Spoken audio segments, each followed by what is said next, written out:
Square alert অরিজিনালসের সমস্ত গল্পের update পেতে এখনই সাবস্ক্রাইব করুন আমাদের ইউটিউব চ্যানেল।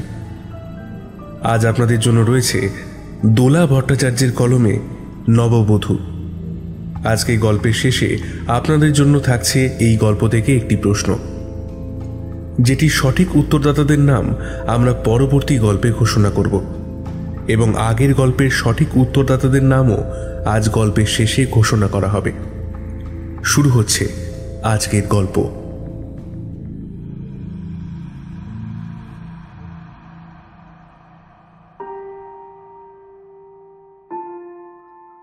নতুন বউ নিয়ে বাড়ি ঢুকল যুগল প্রসাদ। এইবারে আর কোনো ভুল করেনি যুগল। খুব ভালো করে খোঁজ খবর নিয়ে তবে এগিয়েছে। একটা বোবা কালা মেয়ের সাথে কতদিনই বা কাটানো যায়। এ কি, শাঁখ বাজছে না, উলু দিচ্ছে না কেউ, কি হলো? উঠোনে পা রেখেই চমকে উঠল যুগল প্রসাদ। উঠোনের মাঝখানে যেখানে বউ ছত্রের আলপনা দেওয়া, সেইখানে টুসুকে কোলে নিয়ে মা বসে আছে। বিষ্ণুপ্রসাদ এগিয়ে এলেন। কি, হ্যাঁ, শেষে আত্মহত্যা করলো মেয়েটা? খুব সাবধানে টুসুর মাথাটা মাটিতে নামিয়ে উঠে দাঁড়ালেন সোহাগী। স্বামীর চোখে চোখ রেখে বললেন, এটার কি খুব দরকার ছিল? আজ মরার আগে বল ফুটেছিল মেয়েটার মুখে, মা বলে ডেকে উঠেছিল। যাই হোক যুগল, নিষ্ঠুরতার একটা সীমা থাকা উচিত বাবা। মেয়েটা তো সন্তানের মা হতে চলেছিল, তোর বিয়ে করা বউ ছিল।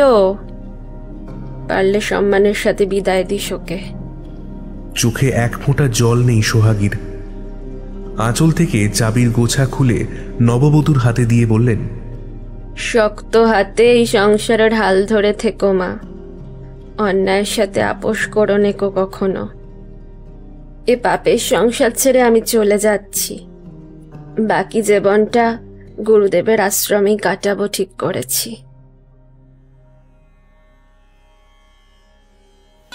পুবের গাঁয়ের অবস্থাপন্ন গৃহস্থ সুজন চাকির একমাত্র কন্যা রূপালী, যুগলের নতুন বউ। দুপুরবেলায় শাশুড়ি মায়ের ঘরে একলা বসেছিল সে। বিয়ের পর নতুন শ্বশুর বাড়িতে পা রেখেই বুঝে গিয়েছিল এ বাড়ির মানুষগুলোর সঙ্গে মানিয়ে চলতে বেশ বেগ পেতে হবে ওকে।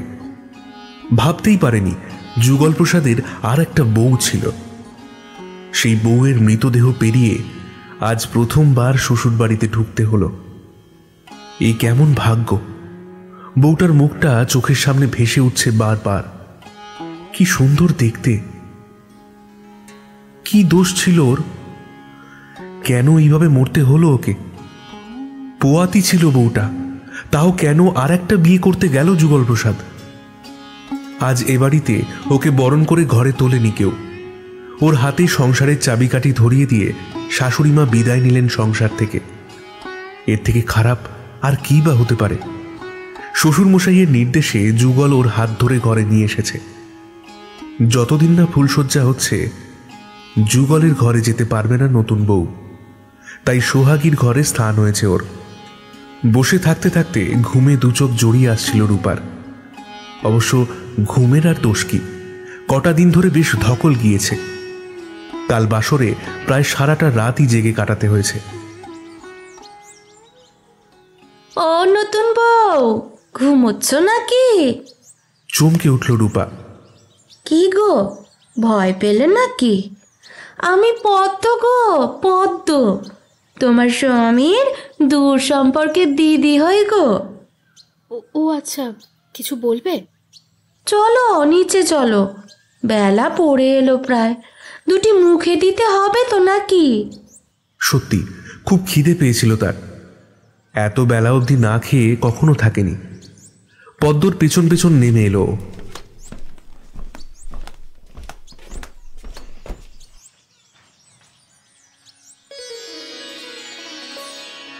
রান্নাঘরেই একটা জায়গায় আসন পেতে ওর খাবার ব্যবস্থা করেছে বামুন দিদি। ও বসতেই সাজানো থালা এনে সামনে রাখল। ভাত, শুক্তো, ডাল, ভাজা, পঞ্চব্যঞ্জন, মাছ, চাটনি সবই রয়েছে। খাও নতুন বউ, খেয়ে নাও। সবই আজ গিন্নিমাই রান্না করে গেছেন। পদ্মার কথায় হঠাৎ করে চোখে জল চলে এলো রূপার। এ কি অদ্ভুত পরিস্থিতি! কি করে সামাল দেবে সবকিছু?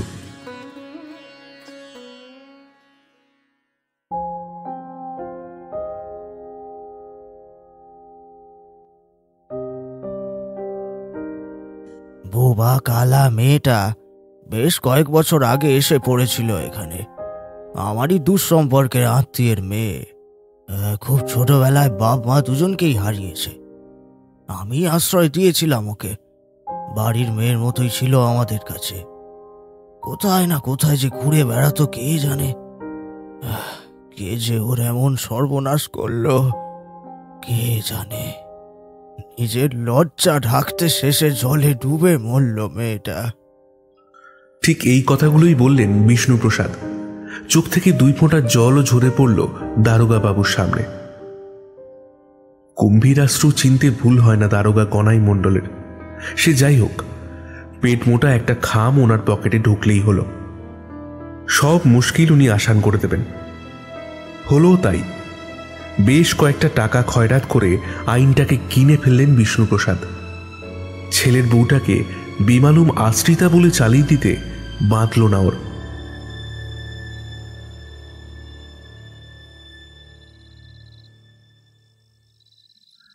ভরা সন্ধ্যায় গ্রামের শ্মশানে জ্বলে উঠল এক চিতা।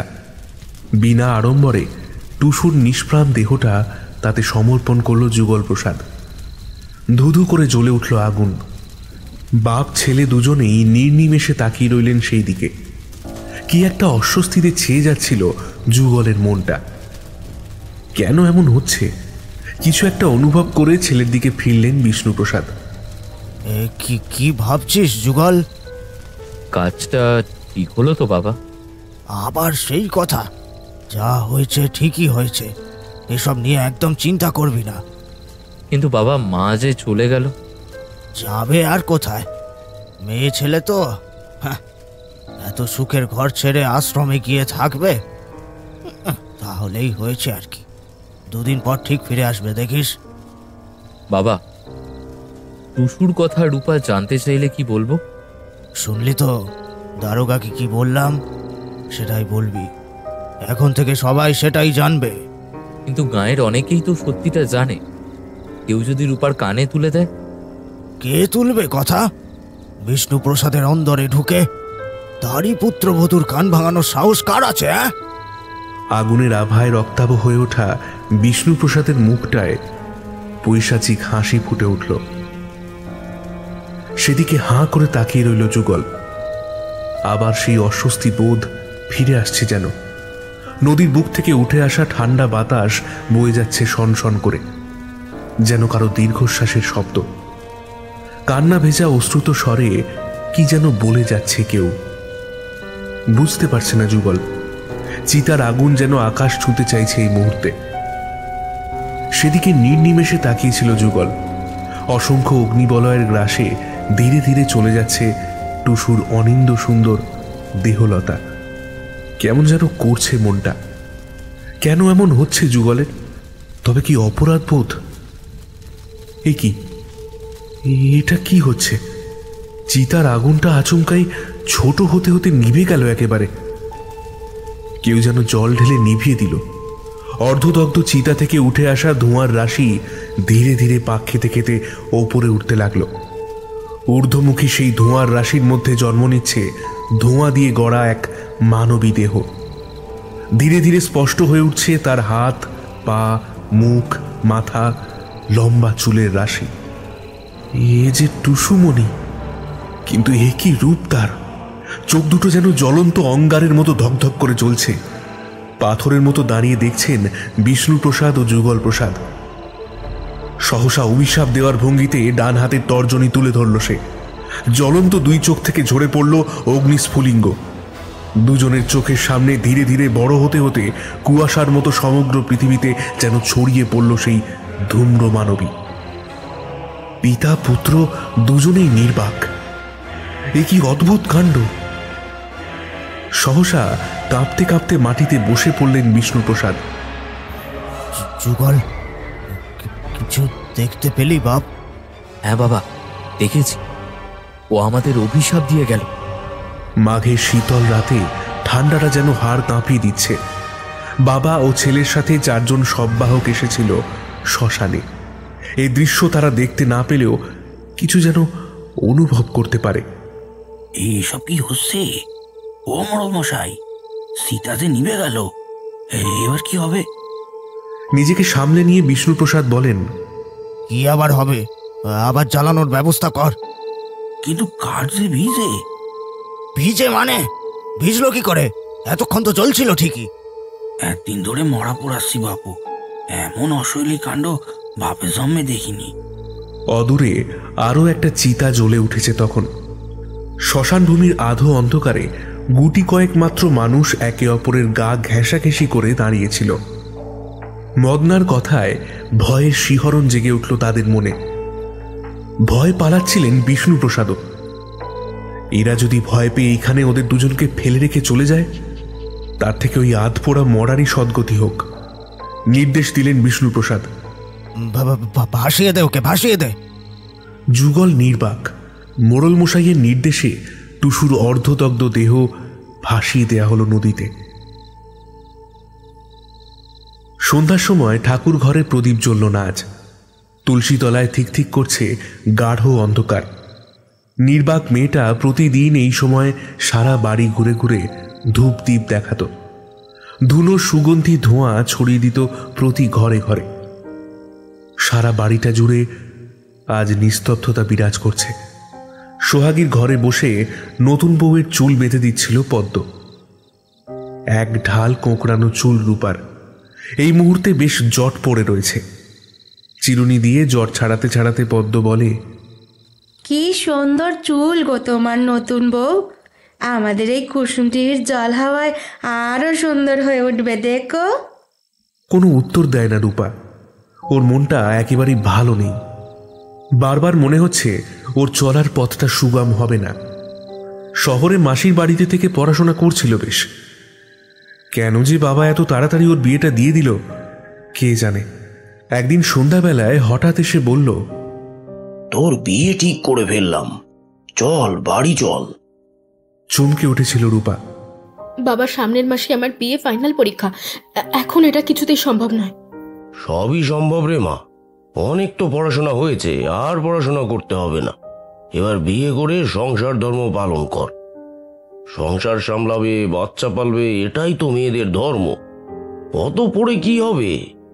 খুব ভালো ছেলে জানিস তো, পয়সা কড়ি ভালোই আছে, ইহা পেল্লায় বাড়ি, তোকে খুব ভালো রাখবে রে মা। মাসিমণি জিজ্ঞেস করেছিল, বলি ও বোনাই, খুব তো প্রশংসা করছো পাত্রের, খোঁজ খবর নিয়েছো তো ভালো করে? কেমন পরিবার, কোনো বদনাম আছে কি না? চিন্তা করো না গো, ছেলের বাবা কুসুমডি গায়ের মোড়ল, সবাই চেনে ওদের, খুব ভালো লোক ওরা। সেই ভালো লোকেদের বাড়িতে এ কি কাণ্ড! নতুন বউ বাড়িতে ঢুকলো স্বামীর প্রথম পক্ষের মৃতদেহ পার হয়ে। কোনো শাঁখ বাজল না, কেউ উলু দিল না। ও নতুন বউ, দেখো দেখি কেমন লাগছে। রূপার মুখের সামনে একটা আয়না ধরে পদ্ম। চিন্তার জাল ছিঁড়ে যায় রূপার। আয়নায় নিজের মুখের প্রতিবিম্ব দেখে বলে, ভালো হয়েছে পদ্ম দিদি। অবশিষ্ট খোঁপার কাঁটা, আয়না, চিরুনি গুছিয়ে নিয়ে খাট থেকে নামতে গিয়েই আঁতকে উঠল পদ্ম। ও মা গো, এ কি কাণ্ড! এ কি! রাম রাম রাম রাম রাম! কি হয়েছে গো পদ্ম দিদি? রূপার প্রশ্নের উত্তরে নিঃশব্দে অঙ্গুলি নির্দেশে ঘরের মেঝের দিকে দেখায় পদ্ম। কি দেখতে পাচ্ছ না পায়ের ছাপগুলো? সত্যি তো, কেউ যেন ভিজে পায়ে ঘরে ঢুকেছিল, আবার বেরিয়েও গেছে। পায়ের ছাপগুলো রেখে গিয়েছে সে। তার যাওয়া এবং আসা দুটোই ঘটেছে নিঃশব্দে। রূপা হতবাক। কে এসেছিল পদ্ম দিদি? আর এলোই বা যখন, কিছু না বলে চলেই বা গেল কেন? বুঝতে পারছো না নতুন বউ? নিশ্চয় সে এসেছিল। কে? কার কথা বলছো? আমাদের টুসুমণি গো। আহা, বেঘরে মরলো মেয়েটা, মরলো। না মারলো, কে জানে বাবা, এদের বাপ ছেলে রকম সকম মোটে সুবিধের নয়। নিচু স্বরে কথাগুলো বলেই ঘর থেকে দ্রুত বেরিয়ে গেল পদ্ম। ওই মেয়েটার নাম টুসুমণি। না না, মেয়ে তো নয়, বউ, যুগলের প্রথম পক্ষ, যার কথা বিয়ের আগে জানা যায়নি। মরল না মারল, এসব কি বলে গেল পদ্ম দিদি? টুসুমণি, টুসুমণি। আনমনে নামটা কয়েকবার উচ্চারণ করল রূপা।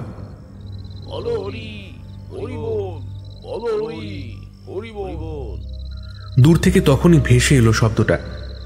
দাহ হয়ে গেল, ফিরে আসছে ওরা।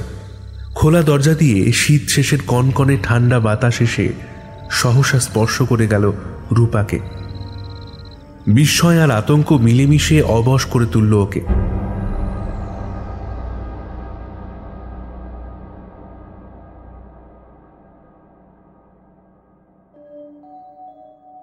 সন্ধ্যার একটু আগে সোহাগী পৌঁছলেন পরমানন্দ আশ্রমে। পথশ্রমে ক্লান্ত দেহ, এভাবে একলা পথে চলা অভ্যাস ছিল না। আজ সকল ধৈর্যের বাঁধ ভেঙে গিয়েছিল, সকল বন্ধন ছিন্ন করে বেরিয়ে এসেছেন। গুরুদেব রবিকরানন্দ বললেন, মা গো, এখানে তো থাকতে পারবে না তুমি। কিছুই আর আগের মতো নেই গো মা। শকুনের দৃষ্টি লেগেছে আশ্রমের গায়ে।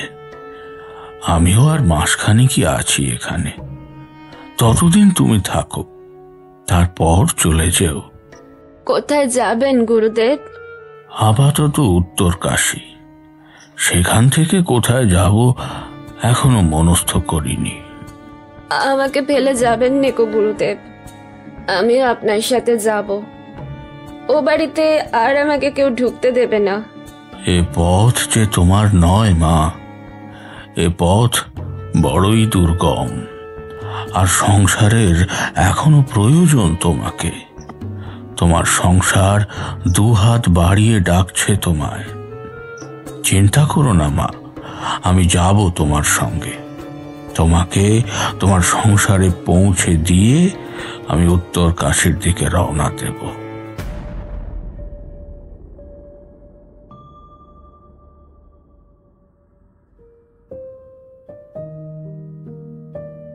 বৌভাতের পরদিন সকালবেলা স্নান, অল্প প্রসাধন সেরে রান্নাঘরে গিয়ে ঢুকল রূপা। ওকে দেখে একটা আসন পেতে দিল বামন দিদি। পদ্ম একপাশে বসে কুটনো কুটছিল।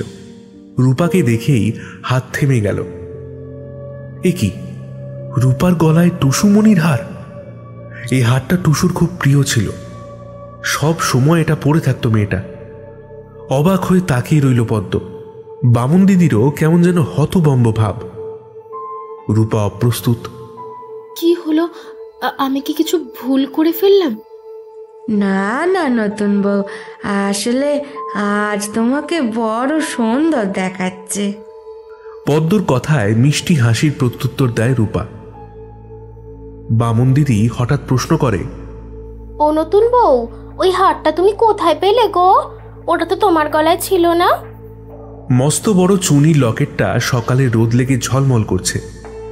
মুগ্ধ চোখে সেটা দেখতে দেখতে মৃদু হেসে উত্তর দেয় রূপা। ওনার ঠাকুমার স্মৃতি, কাল এটা উনি দিয়েছেন গো আমায়। লজ্জায় রাঙা হয়ে ওঠা রূপার মুখটা এক ঝলক দেখে নিয়ে নিজেদের কাজে ব্যস্ত হয়ে পড়ে দুজনই। সত্যি কথাটা কেউই বলতে পারে না, সেটা বলা যে অত সহজ নয়। টুসু মারা যাবার পরেও ওই হারটা ওর গলায় ছিল। শেষ যাত্রায় যাবার আগে যুগল খুলে নেয় ওটা। সে কথা নতুন বউকে ওরা বলবে কি করে? দুপুরে ভাত খাওয়ার পর পদ্ম বলে, ও নতুন বউ, ঘাটে যাবে তো? চলো, আমিও যাচ্ছি। বাসন কটা মেজে একেবারে কাপড় কেচে আসবো। তুমিও ভাত খাওয়া কাপড় ধুয়ে কাঁচা কাপড় পরে ঘরে ঢুকবে। এইখানে এটাই নিয়ম গো। রূপা জানে এসব। কলকাতায় ওর মাসি এসব করতো না, তবে মাকে দেখেছে দুপুরে খাওয়ার পাট চুকিয়ে আর একবার চান করে কাঁচা কাপড় পরে ঘরে আসতো মা। ঝিমঝিম করছে দুপুর, ঘাট একদম ফাঁকা। চারদিকটা ভালো করে দেখে নিয়ে জলে নামল রূপা। বেশ ঠান্ডা জল। অদূরে জলের মধ্যে কি যেন একটা লাফিয়ে উঠল। তাকে দেখা গেল না চোখে। মাছ হবে হয়তো, এছাড়া আর কি বা হবে। পদ্ম ডাক দেয়, এই অবেলায় বেশি জল ঘেটো না গো, তাড়াতাড়ি দুটো ডুব দিয়ে উঠে আসো। দু হাতে জল কাটিয়ে ঘাটের দিকে ফিরছে রূপা। সেই মাছটা এবার যেন সাঁতার কেটে ওর দিকেই ভেসে আসছে। ওর একদম কাছে এসে আবার ডুব দিল সেটা, যেন খেলা করছে নতুন মানুষটার সাথে। মাছের সাথে খেলার সময় এখন নেই রূপার, কিন্তু মাছও ছাড়তে চাইছে না ওকে। জলের তলা থেকে এবার ভেসে উঠল ওর সামনে। চমকে উঠল রূপা। এটা কি? এটা তো মাছ নয়। জলের তলা থেকে ভেসে উঠেছে অর্ধদগ্ধ একটা হাত। তার মধ্যমায় সাদা পাথর বসানো একটা সোনার আংটি ঝলমল করছে। হাতটা ক্রমশ এগিয়ে আসছে ওর দিকে। বিস্ফারিত দৃষ্টিতে তাকিয়ে থাকে রূপা। সাপের ছোবলের মতো সেই হাত সহসা লাফিয়ে পড়ে রূপার বুকের উপর। চুনির লকেট সমেত হাতটা ধরে মারে টান। হার নিয়ে মুহূর্তের মধ্যে অতলে তলিয়ে যায় সে। পদ্ম দিদি! ঘাটের শেষ ধাপে দাঁড়িয়ে ভিজে কাপড় থেকে জল নিংড়ছিল পদ্ম। রূপার চিৎকার কানে আসতেই ফিরে তাকায় সে। মেয়েটা কেমন যেন করছে। বিপদ বুঝেই জলে ঝাঁপিয়ে পড়ে পদ্ম। দু হাতে জাপটে ধরে ঘাটের কাছে নিয়ে আসে মেয়েটাকে। ও নতুন বউ, কি হয়েছে? কি দেখলে তুমি? পদ্মকে জড়িয়ে ধরে হাউ হাউ করে কেঁদে ওঠে রূপা। আমার হাতটা, আমার হাতটা। কি? কোথায় তোমার হাড়? তখনও ঠকঠক করে কাঁপছে রূপার সারা শরীর। কোনো রকমে বলে, কালো হাত পুড়ে গেছে। কথাটা অসম্পূর্ণ রেখেই আবার কেঁদে ওঠে রূপা।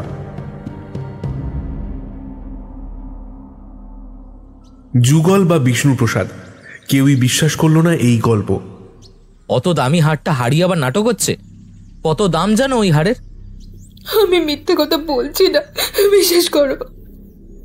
ঘটনাটা কারোকেই বিশ্বাস করাতে পারে না রূপা। তবে রূপার একটা কথায় সকলেই চমকে ওঠে। ওই পোড়া হাতটার মাঝের আঙুলে একটা সাদা পাথর বসানো আংটি ঝলমল করছিল। যুগল স্তম্ভিত। ওই আংটি তো টুসুমণির। এ বাড়িতে বউ হয়ে আসার পর মা ওর মুখ দেখে দিয়েছিলেন। ওই চুনির হার আর ওই আংটি, এই দুটো গয়না ছিল ওর খুব পছন্দের। এছাড়া আর কোনো গয়না পরতো না টুসু। বিষ্ণুপ্রসাদও চুপ। শ্মশানে নিজেদের অভিজ্ঞতা আর এই ঘটনা কি ভবিষ্যতের কোনো ঝড়ের ইঙ্গিত দিচ্ছে? সত্যি কি অভিশাপ নেমে এলো?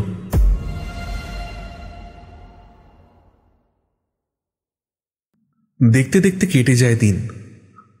রূপা এখন এই বাড়ির গিন্নি, তবে নামেই। এই সংসারে এখন জাঁকিয়ে বসেছে জয়া আর আরতি নামে দুই মহিলা। ওদের কথায় সবাই ওঠে আর বসে। যুগলের দ্বিতীয় বিয়ের দিন ওদের প্রথম দেখা গিয়েছিল এই বাড়িতে। টুসু মারা যাওয়ার পরেই কোথায় যেন হারিয়ে গিয়েছিল ওরা। এখন আবার ফিরে এসেছে। সোহাগীর অনুপস্থিতিতে এই সংসারের কর্ত্রী হয়ে বসেছে। রাতে বিষ্ণুপ্রসাদের ঘরেও ডাক পড়ে ওদের। কোনোদিন জয়া, কোনোদিন আরতি। সোহাগীর অভাবটা বড় কর্তাকে বুঝতে দেয় না ওরা, যদিও সবটাই চলে খুব গোপনে। সেদিন সন্ধ্যাবেলায় তুলসীতলায় প্রদীপ দেখিয়ে প্রণাম করছিল রূপা। উঠোনের দরজা ঠেলে ঢুকলেন সোহাগী। প্রণাম করে মুখ তুলেই সোহাগীকে দেখতে পেল রূপা। মা, ফিরলে তবে? এসো এসো, ঘরে এসো। গুরুদেব এসেছেন, ওনার সেবার ব্যবস্থা করতে হবে।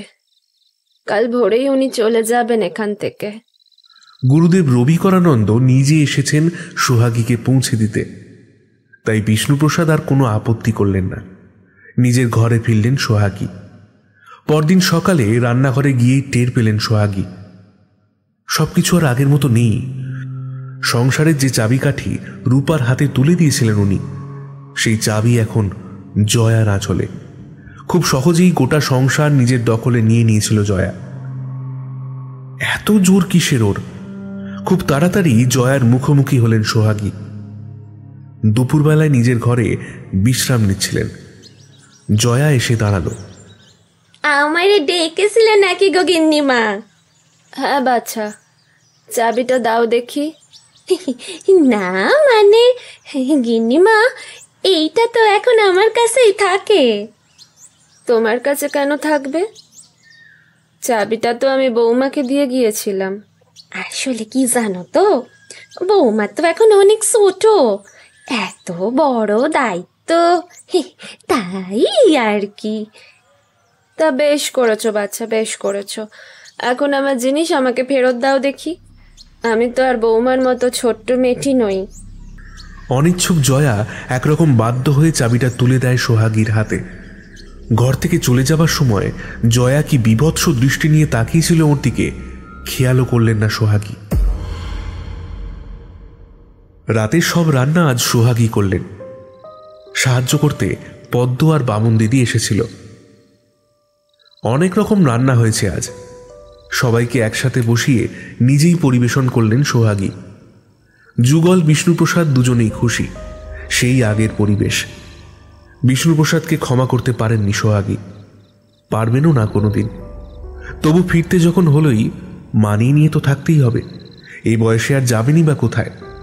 তাই রাতে আবার স্বামীর ঘরের দরজায় এসে দাঁড়ালেন। দরজা ভেতর থেকে বন্ধ।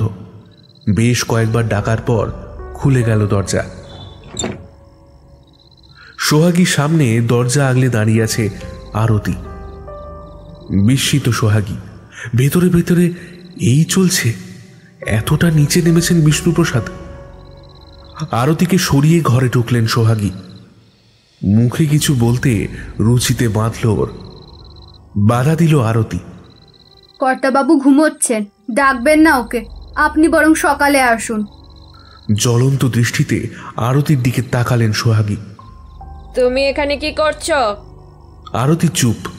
সোহাগী আবার বললেন, আমার ঘরে আমি কখন আসবো সে কি তুমি আমাকে বলে দেবে কো? বেগতিক বুঝে ধর্মর করে উঠে বসলেন বিষ্ণুপ্রসাদ। ও, তুমি এসে পড়েছ। এই আরতি, যা নিচে যা, এখন আমার এখন আর কিছু লাগবে না।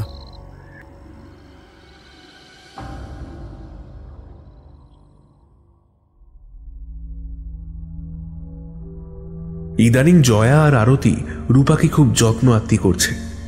সেটা পছন্দ করছে না সোহাগী। রূপার বাচ্চা হবে। সোহাগী চান না ওরা রূপার সংস্পর্শে থাকুক।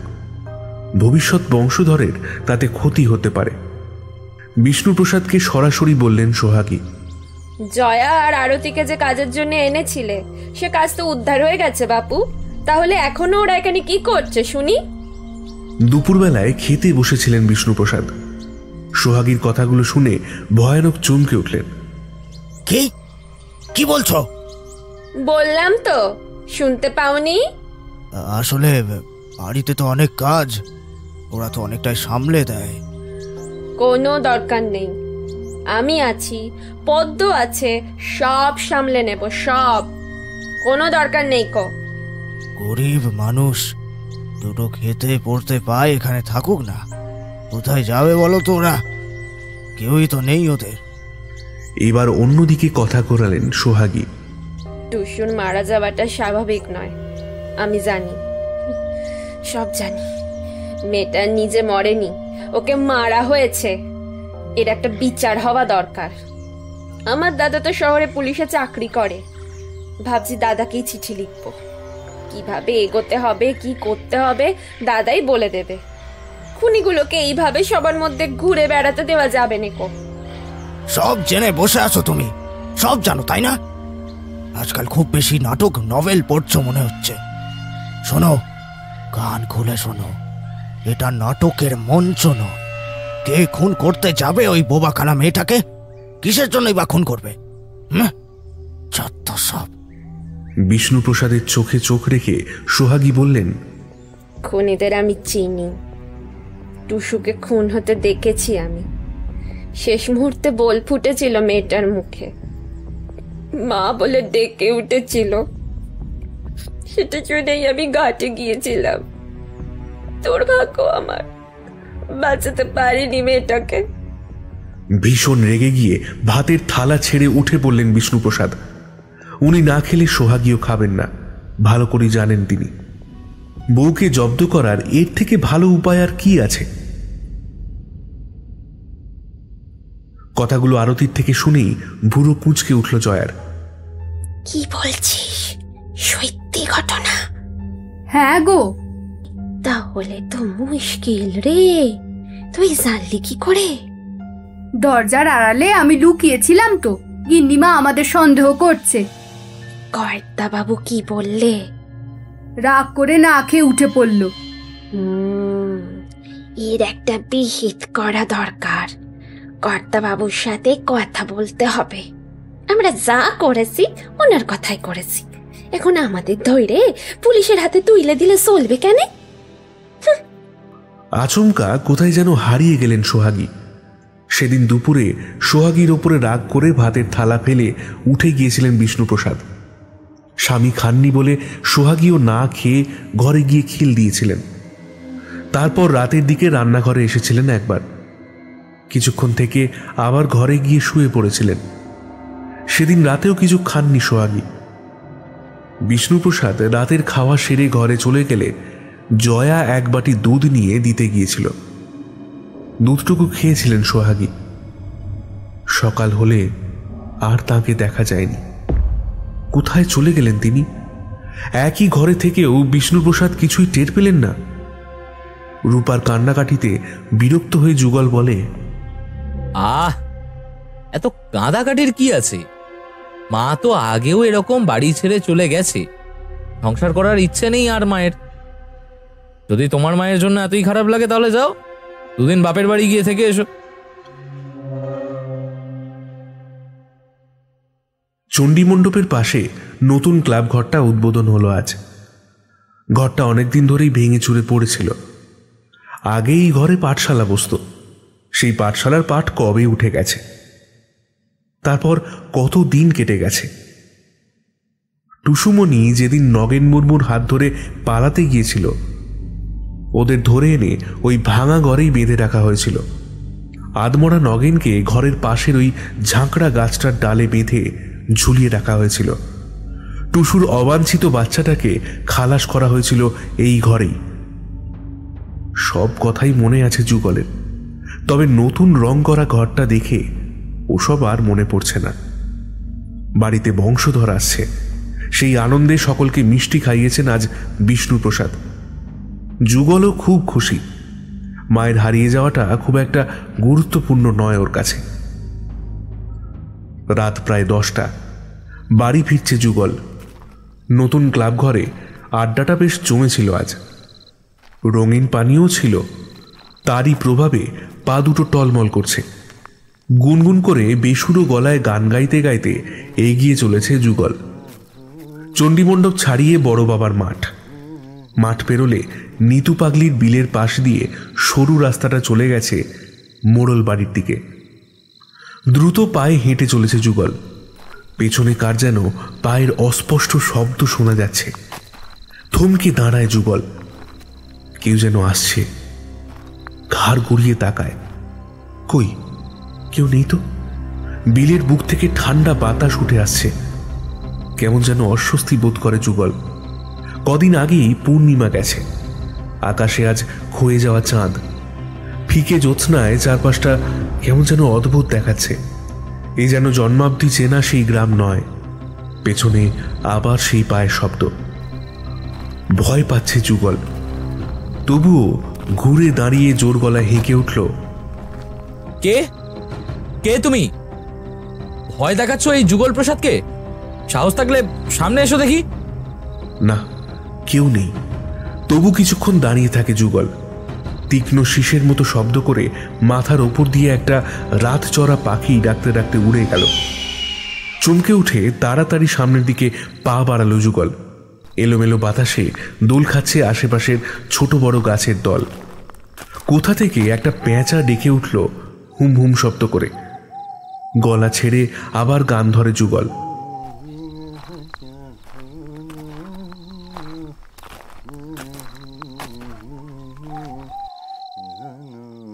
ভয় কাটাতে মোক্ষম দাওয়াই বটে। এখনো বেশ খানিকটা রাস্তা। গান গাইতে গাইতেই চলতে থাকে যুগল। চলায় আবার বাধা পড়ে। পেছন থেকে কে যেন পাঞ্জাবির ঘাড়ের কাছটা টেনে ধরেছে। শিরদাঁড়া বেয়ে হিমস্রোত নামতে থাকে যুগলের। এ কি, গলা দিয়ে শব্দ বেরোচ্ছে না কেন? কপালে বিন্দু বিন্দু ঘাম জমে উঠেছে। জোর করে সাহস সঞ্চয় করে পেছনে ফেরে যুগল। ওহ, মরা গাছের ডাল একটা, ঝুপসি মতো একটা গাছ থেকে ঝুলছে নিচের দিকে। সেটাই আটকেছে পাঞ্জাবির সাথে। আবার চলতে শুরু করে যুগল। নিতু পাগলির বিলটা বেশ অনেকটা বড়। এটা পেরিয়ে আর একটুখানি এগোলেই মোড়ল বাড়ি। জোরে পা চালায় যুগল। পেছনে আবার পায়ের শব্দ হচ্ছে। ভয়ে ভয়ে ঘাড় ঘোরায় যুগল। আর তখনই অদ্ভুত একটা দৃশ্য চোখে পড়ে। বিলের পাড় ধরে সরসর করে জলে নেমে যাচ্ছে এক তরুণী। এক ঢাল খোলা চুল তার। মুহূর্তের মধ্যে ভয় ডর উবে গেল। ও, তবে ভূত নয়, মানুষ বটে। চেঁচিয়ে উঠল যুগল। এই কে কে কে তুমি? এত রাতে জলে নামছো কেন? যুগলের কথা শেষ হবার আগেই কোমর ছাড়িয়ে বুক জলে নেমে পড়েছে সে। আবার ডাক দেয় যুগল। ডুবে মরতে এসেছো নাকি? উঠে এসো বলছি, এক্ষুনি উঠে এসো। ডাক শুনে এবার জলের মধ্যেই ঘুরে দাঁড়ালো সে। চুলের রাশি মুখের ওপর পড়ায় মুখ দেখা যাচ্ছে না। শুধু ঢেউয়ের দোলায় মৃদু দোল খাচ্ছে সেই নারী দেহ। চাঁদের আলোয় স্পষ্ট হয়ে উঠেছে তার উদ্ভিন্ন যৌবন। চোখের সামনে এমন এক যুবতী শরীর। লোভে চকচক করে ওঠে যুগলের চোখ দুটো। কি হলো? উঠে এসো। আচ্ছা, আমি নামছি, দাঁড়াও। এই বলে জলের দিকে দুপা এগিয়ে যায় যুগল। ঠিক সেই মুহূর্তে মুখের ওপর থেকে ভিজে চুল সরিয়ে পূর্ণ দৃষ্টিতে তাকায় সে। কি বিভৎস আধপোড়া একটা মুখ। কোটর থেকে ঠেলে বেরিয়ে এসেছে চোখ দুটো। ভয়াবহ দৃষ্টি সেই চোখে। দু হাতে জল কেটে যুগলের দিকে এগিয়ে আসছে সে।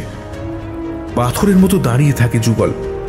চাঁদের আলোয় যেন নরকের আগুন ঝরে পড়ছে। গলে যাচ্ছে রাত। উফ, চাঁদের আলোয় এত উত্তাপ! আচমকা ঘেউ ঘেউ করে কটা কুকুর ডেকে উঠতে দেহে সার ফিরে আসে যুগলের। মুহূর্তে মিলিয়ে যায় বিভৎস সেই মূর্তি। ঊর্ধ্বশ্বাসে দৌড়তে শুরু করে যুগল।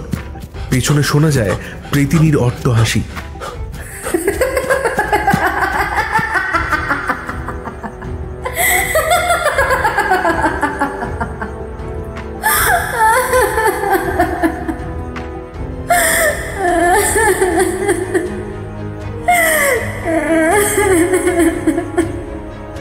বাড়ির দাওয়া এসে লুটিয়ে পড়ে যুগল।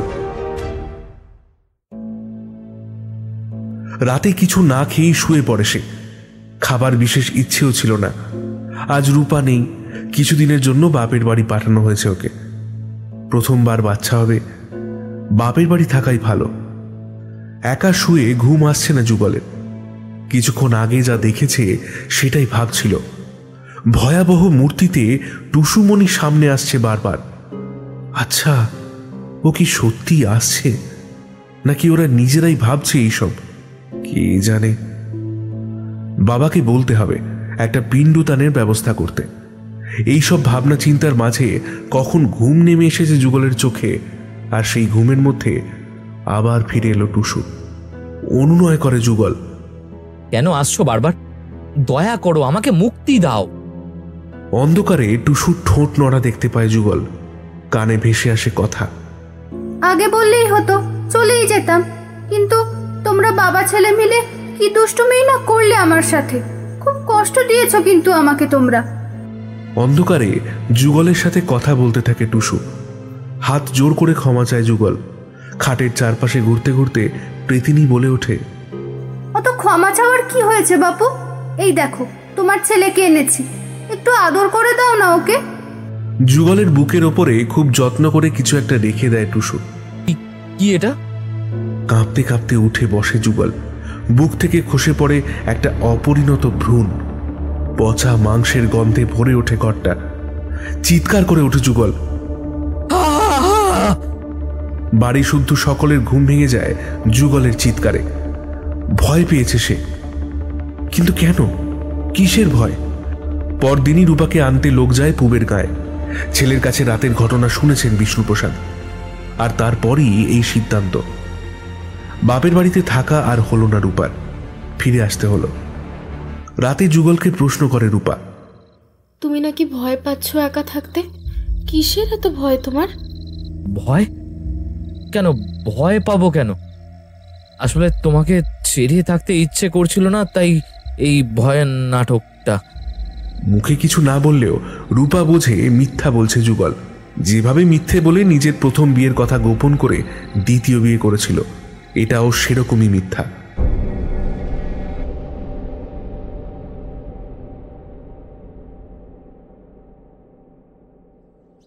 গ্রীষ্মের দুপুর, গরমটা একটু যেন বেশিই লাগছে। সোহাগীর ঘরের বিছানায় শুয়েছিল রূপা। সোহাগীর জন্য খুব মন কেমন করছিল ওর।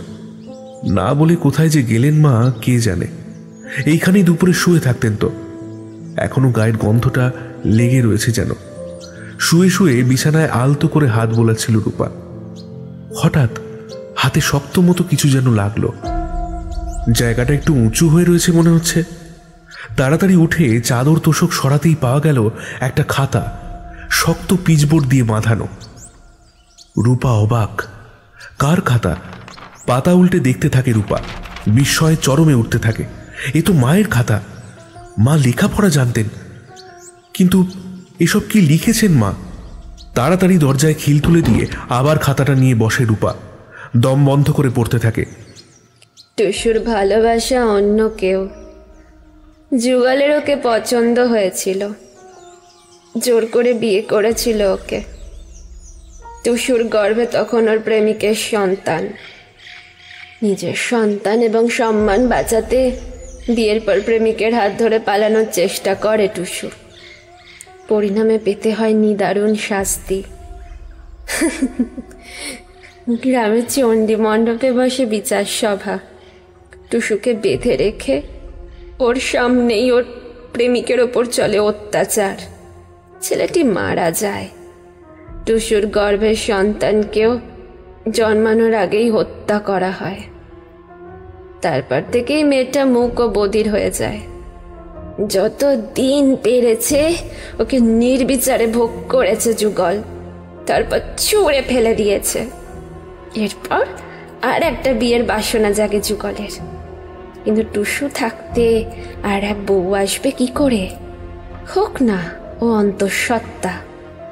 ওর সন্তান যদি ওরই মতো বোবাকালা হয়, বিষ্ণুপ্রসাদের বংশরক্ষাই বা হবে কি করে? তাই মৃত্যুর খাড়া নেমে আসে টুসুর ওপর। শিউরে ওঠে রূপা। এ বাড়িতে প্রথম দিন ঢুকেই টুসুর পরিচয় পেয়ে গিয়েছিল রূপা। কোনো অভিযোগ করেনি তখন। নতুন বউয়ের কি এসব সাজে? তবে পরে আন্দাজ করেছিল আত্মহত্যা নয়, খুন হয়েছিল টুসু। তখনও কিছু বলতে পারেনি যুগলকে। কথাটা সত্যি নাও হতে পারে, কিন্তু মা যা লিখে গেছেন। তারপর আবার খাতাটা খুলে পড়তে থাকে রূপা। এ কি, এসব কি লিখেছেন মা? নিজের মৃত্যুর আশঙ্কা করছিলেন উনি? যেদিন মা হারিয়ে গিয়েছিলেন এই লেখা তো ঠিক তার আগের দিনের। তাহলে কি মাকেও?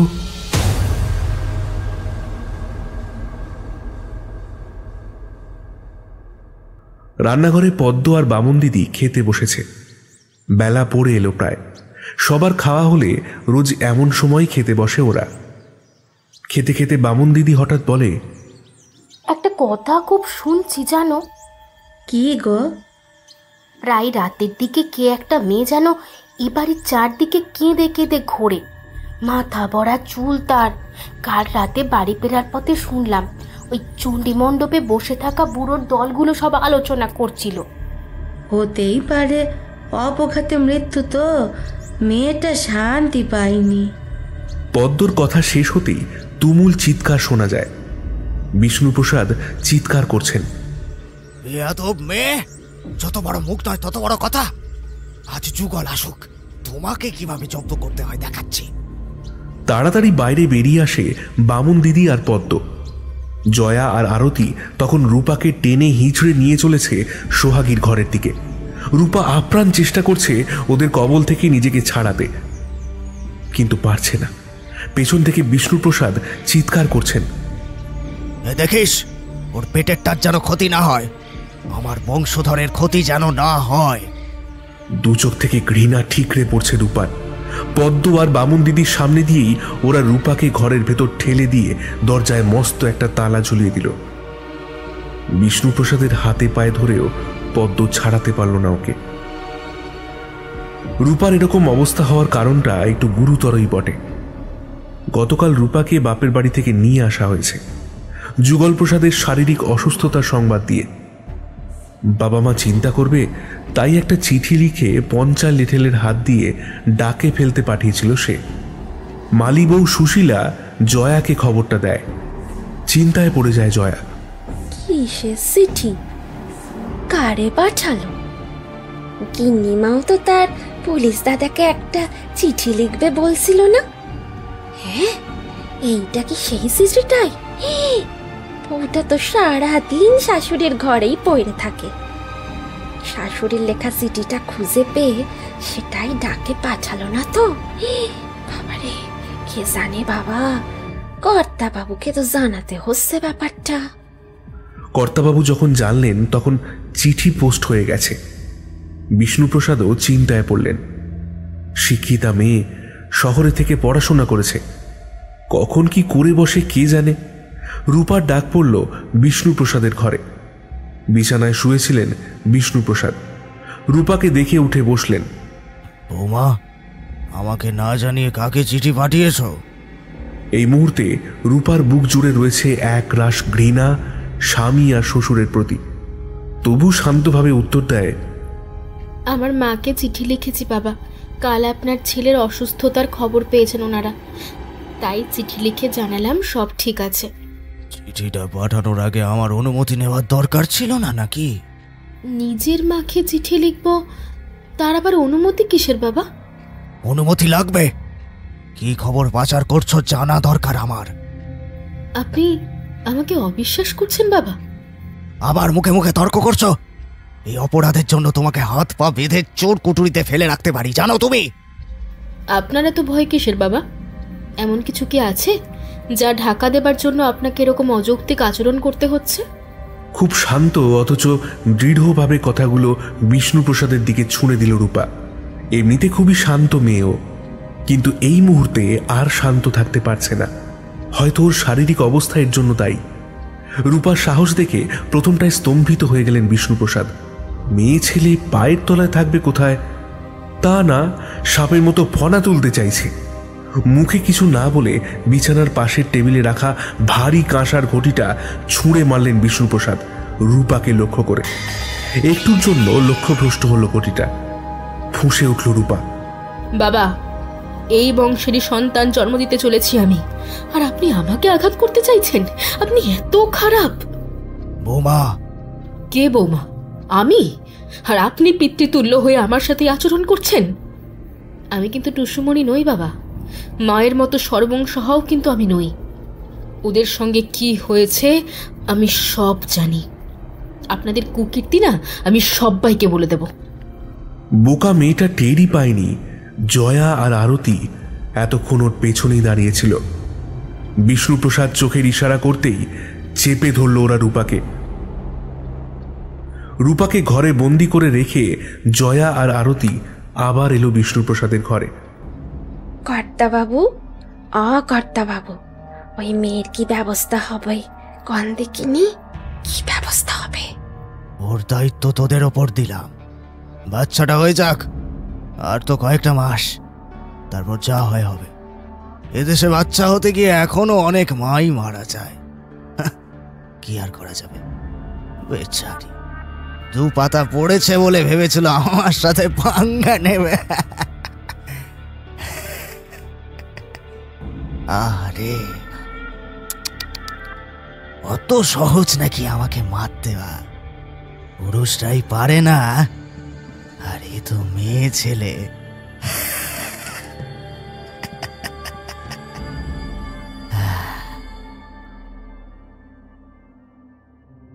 খাটের পায়ার সাথে হাত পাগুলো আষ্টে পৃষ্ঠে বেঁধে রাখা হয়েছে, একটু নড়ে বসারও ক্ষমতা নেই ওর। খুব কষ্ট হচ্ছিল রূপার। এসব যে কি হয়ে গেল, কয়েক ঘন্টা আগেও এমন কিছু মাথাতেও আসেনি ওর। যুগলের বাবার এমন আচরণের কারণ তো পরিষ্কার বোঝা যাচ্ছে। দুটো খুন চাপা দেওয়ার চেষ্টা, উনি এবং ওনার দুই সহযোগী জয়া আর আরতি। আর যুগল সবটা জেনেও সাপোর্ট করে গেছে খুনিদের। এমন মানুষেরা সমাজের বুকে নিশ্চিন্তে ঘুরছে, ফিরছে, খাচ্ছে, ঘুমোচ্ছে। এরা কি শাস্তি পাবে না? হে ভগবান! দেখতে দেখতে বিকেল পেরিয়ে সন্ধ্যা হলো, সন্ধ্যা পেরিয়ে রাত। ঘরে আলো জ্বালিয়ে দিতে কেউ এলো না। দেখতে দেখতে অন্ধকারে ঢেকে গেল সারা ঘর। খিদে তেষ্টায় ওষ্ঠাগত প্রাণ, তবু দাঁতে দাঁত চেপে পড়ে থাকে রূপা। যুগল ফিরলে আর এক প্রস্থ নির্যাতন সহ্য করতে হবে তো, নিজেকে প্রস্তুত রাখাই ভালো। আজ কেউ ওকে খেতে ডাকলো না, কেউ খাবার পৌঁছতেও এলো না। একটা সময় গলার আওয়াজে টের পেল রূপা যুগল ফিরেছে। আড্ডা দিয়ে ফিরলেন বাবু। সারাদিন পড়ে পড়ে ঘুম, আর সন্ধে হলে আড্ডা, এই তো কাজ। বিয়ের আগে বাবা বলেছিল পাত্র নাকি ব্যবসায়ী, পারিবারিক ব্যবসা আছে ওদের। আছে তো, চোলাইয়ের ব্যবসা, বেআইনি পথে। তবে সেদিকটা এখনো বিষ্ণুপ্রসাদই সামলান। যুগল আর কি করে? কিছুই না। তবু টাকা করি এদের ভালোই আছে। কিন্তু সেসবের উৎস জানে না রূপা। মদ খেয়ে এসে হল্লা করছে যুগল, অসম্ভব চিৎকার করছে সে। আওয়াজটা শোনা গেলেও স্পষ্ট করে কিছু বুঝতে পারছে না রূপা। তবে কি সবকিছু শুনেছেও? তাহলে কি আজকের রাতটাই ওর জীবনের শেষ রাত?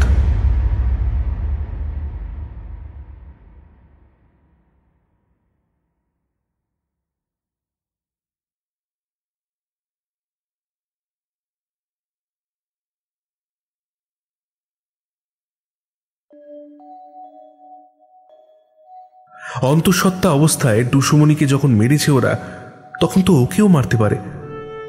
নিজের মায়ের কথা খুব মনে পড়ছে ওর, মাসিমণির কথাও মনে পড়ছে। অনেকগুলো দিন ছিল ও মাসিমণির কাছে।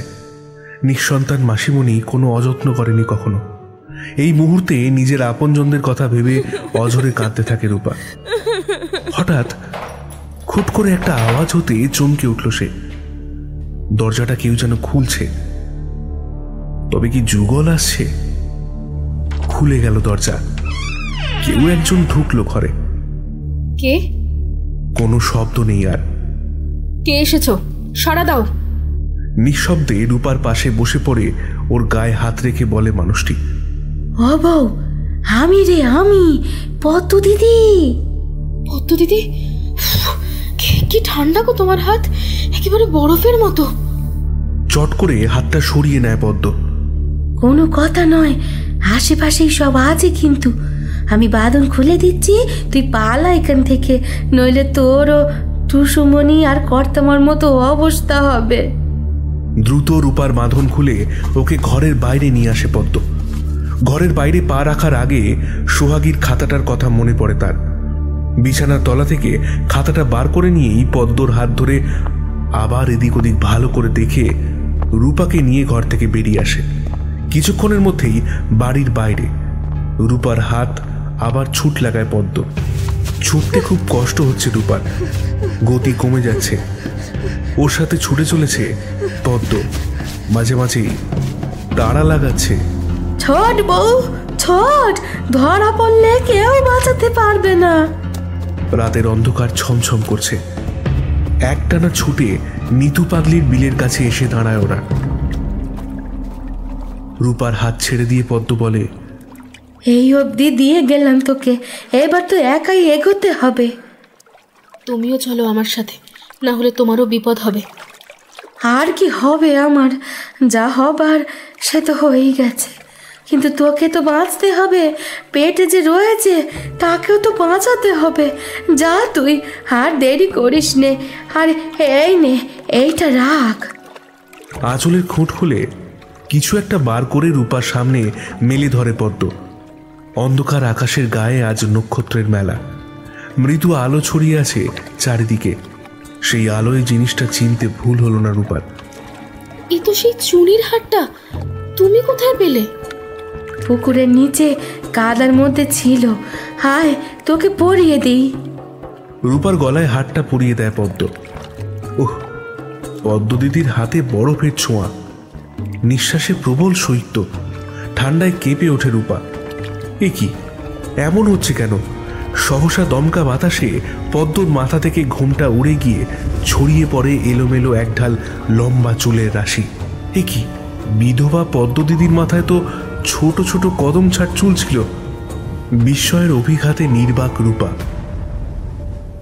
সে দেখতে থাকে প্রবল বাতাসে উড়ে যাওয়া ঘন অন্ধকারের মতো রাশি রাশি চুলের মধ্যে ফুটে রয়েছে একটা বিষণ্ণ মুখ। এ তো পদ্ম দিদির মুখ নয়, এ যে... জ্ঞান হারিয়ে মাটিতে লুটিয়ে পড়ে রূপা। তুমুল ঝড় উঠেছে আজ, কড়কড় শব্দে বাজ পড়ছে। অনেকদিন এমন কালবৈশাখী দেখা যায়নি। আজ একটু তাড়াতাড়ি রাতের খাওয়া সেরে নিয়েছেন বিষ্ণুপ্রসাদ। শুতে যাবার আগে জয়াকে ডেকে বললেন, ওরে, বউটাকে দুটো খেতে দিস, পোয়াতি মেয়ে, রাতে উপোস করিয়ে রাখিস না। আজ আর যুগলকে কিছু বলা গেল না। কিছু শোনার মতো অবস্থায় থাকলে তো বলবেন। গলা অবধি মদ গিলে বেহেড মাতাল হয়ে সে বাড়ি ফিরেছে আজ। তারপর ঘরে ঢুকে ঘুম লাগিয়েছে। রূপার খাবার গুছিয়ে রেখেছিল পদ্ম। খাবারের থালা হাতে সোহাগীর ঘরের সামনে এসে দাঁড়ায় আরতি। দরজা খুলে ভেতরে ঢুকেই ভয়ানক চমকে উঠল। কে ও? কে বসে আছে ওটা? দরজার বাইরে থেকে ক্ষীণ এক ফালি আলো এসে পড়েছে ঘরের মেঝেতে। আবছা অন্ধকারে দেখা যাচ্ছে খাটের পায়ের কাছে হাঁটু মুড়ে বসে রয়েছে ঈষৎ পৃথুলা এক নারী মূর্তি। রূপা তো এমন নয়। কে কে? ধীরে ধীরে মুখ তুলে তাকায় আরতির দিকে সে। নিঃশব্দ হাসিতে কেঁপে কেঁপে উঠছে তার দেহ। সে হাসি মানবীর নয়, সে হাসি পিশাচির। কর্তামা! গলা দিয়ে স্বর বেরোচ্ছে না আরতির। ধীরে ধীরে মাটি ছেড়ে উঠে দাঁড়ালো সেই প্রেত মূর্তি। পিছু হটতে হটতে দরজার বাইরে এসে দাঁড়ালো আরতি। কড়কড় শব্দে বাজ পড়ল কোথাও। সাথে সাথেই নিভে গেল সমস্ত আলো। একরাশ অন্ধকারে দিশাহারা হয়ে ছুট লাগালো আরতি। দরজার বাইরে একটু দূরেই দাঁড়িয়েছিল জয়া। ওর সামনে দিয়েই ছুটে চলে গেল আরতি। কিছু যেন তাড়া করেছে ওকে। কি সেটা? তরতর করে সিঁড়ি দিয়ে ওপরে উঠে যাচ্ছে আরতি। কোথায় যাচ্ছে ও? কি এক অজানা বিভীষিকায় কেঁপে উঠল জয়া। সারা শরীর ওর পাথরের মতো ভারী হয়ে উঠেছে। দোতলায় নিজের ঘরে বসেছিলেন বিষ্ণুপ্রসাদ। কালবৈশাখীর তাণ্ডব আগে অনেক দেখেছেন, কিন্তু আজকের মতো এমনটা দেখেননি। পৃথিবী যেন রসাতলে যেতে বসেছে আজ। ঘন অন্ধকারে কিছু দেখা যাচ্ছে না। কি হলো এদের? আলো নিয়ে কেউ এলো না তো এখনো। অন্ধকারে বসে থাকতে থাকতে হঠাৎ মনে হলো কেউ যেন দৌড়ে আসছে এদিকেই। কি হলো? ভাবতে ভাবতেই ওর ঘরের সামনে দিয়ে কে যেন দৌড়ে চলে গেল। আরতি না? কোথায় যাচ্ছে ওই ঝড় বৃষ্টির মধ্যে? ওদিকে তো ন্যাড়া ছাদ। বালিশের পাশ থেকে টর্চ লাইটটা নিয়ে তাড়াতাড়ি খাট থেকে নামলেন বিষ্ণুপ্রসাদ। ঘর থেকে বেরিয়ে টর্চটা জ্বাললেন। ব্যাটারি ফুরিয়ে আসা টর্চের মৃদু আলোয় দেখা গেল সামনের লম্বা করিডোরটা দিয়ে দৌড়ে চলেছে আরতি। আর ওর পেছন পেছন তাড়া করে চলেছে ও কে? জমাট বাঁধা অন্ধকারের মতো ঈষৎ পৃথুলা এক নারী দেহ। আটকে উঠলেন বিষ্ণুপ্রসাদ। কয়েকটা মুহূর্ত মাত্র। তারপরেই কানে এলো আরতির আর্ত চিৎকার। হাত থেকে টর্চটা খসে পড়ল। অপরিসীম আতঙ্কে কাঁপতে কাঁপতে দেওয়াল ধরে বসে পড়লেন বিষ্ণুপ্রসাদ। এটা কি হয়ে গেল? নিজের চোখে এসব কি দেখলেন বিষ্ণুপ্রসাদ? এও কি সম্ভব? স্থানুর মতো ওইখানেই কতক্ষণ বসেছিলেন বিষ্ণুপ্রসাদ। গাঢ় অন্ধকারে ডুবে আছে চারিদিক। ঝড় বৃষ্টির মেঘ একটু কমেছে মনে হচ্ছে। ঘরের সামনে দেওয়াল ঘেঁষে এখনো বসে রয়েছেন বিষ্ণুপ্রসাদ। বাড়ির মানুষগুলো কোথায় যে গেল? এভাবে একলা থাকা যায়? টর্চটাও তো জ্বলছে না। আর জয়া জয়াই বা গেল কোথায়? ওরে, কে আছিস? সহসা বিদ্যুতের তীব্র ঝলকানিতে চোখে পড়ে ওর থেকে হাতখানেক দূরে গুঁড়ি মেরে বসে আছে সেই ছায়াময়ী। একটু একটু করে ওর দিকে এগিয়ে আসছে সে। আতঙ্কে বোবা হয়ে গেছেন ক্রূর, কুশলী, ভয়ঙ্কর, নিষ্ঠুর মানুষটা। ধীরে ধীরে সেই ছায়ামূর্তি ওর কোলের উপর উঠে বসে জড়িয়ে ধরে গলা। সেই মরণ আলিঙ্গনে ধরা দেন বিষ্ণুপ্রসাদ।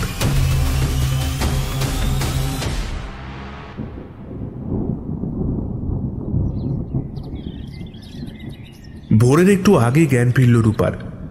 ঘরটা চেনা চেনা লাগে যে। আরে, পাশে ওই তো মা বসে রয়েছে। তার মানে পুবের গায়ে পৌঁছতে পেরেছে। ধীরে ধীরে সব মনে পড়ে রূপার। কিন্তু কে ওকে এখানে পৌঁছে দিল সেটা তো রূপার বাবা মাও জানেন না। মাঝরাতে সদর দরজায় করাঘাত শুনে দরজা খুলেছিলেন ওরা। সদর দরজার বাইরে অজ্ঞান হয়ে পড়েছিল রূপা। বাবা মাকে খুব গম্ভীর দেখাচ্ছে। ভয় পাচ্ছে রূপা। আবার ওকে শ্বশুর বাড়িতে পাঠিয়ে দেবে না তো? আচ্ছা, সেই খাতাটা কোথায় যেটা অনেক কষ্টে নিয়ে এসেছে ও? ওকে এদিক ওদিক তাকাতে দেখে সরজু বললেন, কিছু খুঁজছিস মা? একটা খাতা ছিল আমার কাছে, ওটা। এই তো, এতে যা আছে সেসব কি সত্যি? তোমরা পড়েছ মা? তোর বাবা পড়েছেন? সব সত্যি মা, তোমরা বিশ্বাস করো। এটা আমার শাশুড়ি মায়ের খাতা, উনি লিখে গেছেন এসব। ওখানে আর ফিরে যাস না, আমি তোকে কালই কলকাতায় রেখে আসবো। এখানে রাখলে ওরা তোকে খুন করবে। কলকাতায় আর যেতে হয়নি রূপাকে। পরদিন সকালে ঝলমলে রোদ উঠেছে, ঝড় বৃষ্টির চিহ্ন মাত্র নেই। একটু বেলার দিকে খবর এলো, ছুটে গিয়েছিলেন সুজনবাবু। দেহগুলো আর দেখতে পাননি, তবে আশপাশের লোকজনের কাছে শুনেছিলেন কিছু অবিশ্বাস্য কথা। গতকাল রাতে মোড়ল বাড়িতে কি হয়েছে কেউ জানে না, তবে কিছু তো হয়েছে। যুগল আর জয়ার মৃতদেহ পুকুরের জলে ভাসছিল। আরতিকে পাওয়া যায় বাড়ির পেছনে পাতকুয়োর পাড়ে। ছাদ থেকে পড়ে ঘাড় ভেঙে গিয়েছে। আর বিষ্ণুপ্রসাদ পড়েছিলেন নিজের ঘরের সামনে। ঘাটটা কেউ মুচড়ে ঘুরিয়ে দিয়েছে। রোজকার মতো সকালে দুজন পড়শি গিন্নি মোড়ল বাড়ির পুকুরে চান করতে গিয়েছিল। ওরাই যুগল আর জয়ার মৃতদেহ আবিষ্কার করে। বাড়ির ভেতরে পদ্মকে অজ্ঞান অবস্থায় পাওয়া যায়। পুলিশ এসে বডিগুলো নিয়ে গেছে। পুলিশ পদ্মকেও নিয়ে গিয়েছিল জিজ্ঞাসাবাদের জন্য। পরে পদ্মকে ছেড়ে দেয়। নিজের সে রাতের অভিজ্ঞতার কথা গ্রামের মানুষদের বলেছিল পদ্ম। সেই রাতে আমাকে কাল ঘুমে পেয়েছিল গো। খুব ভয়ের একটা স্বপ্ন দেখে মাঝরাতে হঠাৎ ঘুমটা ভেঙে যায় আমার। তখন ঝড় বৃষ্টি থেমে গিয়ে আকাশে আধখানা চাঁদ উঠেছে। কারেন্ট তখনও আসেনি। জানলা দরজার ফাঁক ফোকর গলে মৃদু চাঁদের আলো এসে পড়েছে সামনের দালানে। হাফচা আলোয় সব কিছু অস্পষ্ট দেখাচ্ছে। গলাটা শুকিয়ে গেছিল। একটু জল খাবো বলে ঘর থেকে বেরিয়ে রান্নাঘরের দিকে যাচ্ছিলুম। হঠাৎ দেখি ওপর থেকে যুগল ভাই নেমে আসছে। আমার সামনে দিয়েই দরজা খুলে বাইরে বেরিয়ে গেল যুগল ভাই। আমি ডাক দিলেম, শুনতে পেল না। কেমন যেন ঘোরের মধ্যে ছিল ছেলেটা। ওর পেছন পেছন ডাকতে ডাকতে পুকুর পাড়ে পৌঁছে দেখি ওই রাতে জয়া ডুব দিচ্ছে পুকুরে। যুগল ভাইও পুকুরে নামছে দেখে আমি ছুটে যাই ভেতরে কর্তাবাবুকে খবর দিতে। ওপরে উঠে দেখি, আর বলতে পারছি না গো, আর বলতে পারছি না। তারপর তারপর কি হয়েছিল? আমার আর কিছু মনে নেই গো। পুলিশের কাছে এসব কথা বলেনি পদ্ম। ভূতের গল্প পুলিশ বিশ্বাস করে না। সুজনবাবু পদ্মকে নিজের সাথে নিয়ে আসেন। নতুন ঠিকানা পায় পদ্ম। এরপর কেটে গেছে 25টা বছর। মোড়লবাড়ির হত্যা রহস্যের কোনো কিনারা হয়নি আজও। এক সময় যেখানে মোড়লবাড়ি ছিল সেখানে আজ তৈরি হতে চলেছে একটা প্রাথমিক বিদ্যালয়।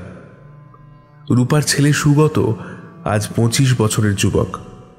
খুব ভালো চাকরি করে সে। মোড়ল বাড়ির বর্তমান মালিক সুগত।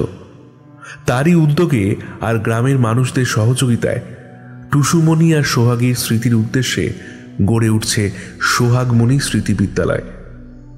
পূর্ণ উদ্যমে চলছে কাজ। ভিত খুঁড়তে খুঁড়তে একদিন মাটির তলা থেকে উঠে এলো একটা মানুষের কঙ্কাল। পুলিশ এসে ফরেন্সিক টেস্টের জন্য নিয়ে গেল সেই কঙ্কাল।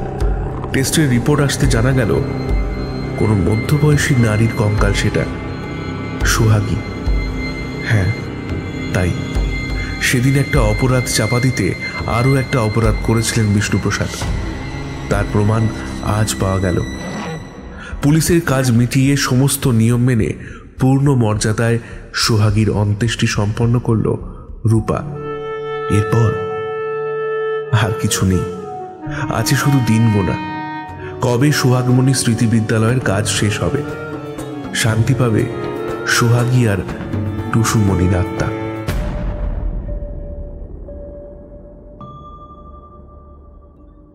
আজকে আপনাদের জন্য যে প্রশ্নটি রয়েছে সেটি হল, বিদ্যালয়ের নাম কি ছিল? সঠিক উত্তরদাতাদের নাম শোনানো হবে পরবর্তী গল্পে, এবং সঠিক উত্তরের নিচে আপনার নাম এবং আপনি কোথা থেকে বলছেন সেটা অবশ্যই লিখবেন। কাঠুরিয়ার বিপদ এই গল্পের থেকে যে প্রশ্নটি ছিল তার সঠিক উত্তরদাতাদের নাম হল,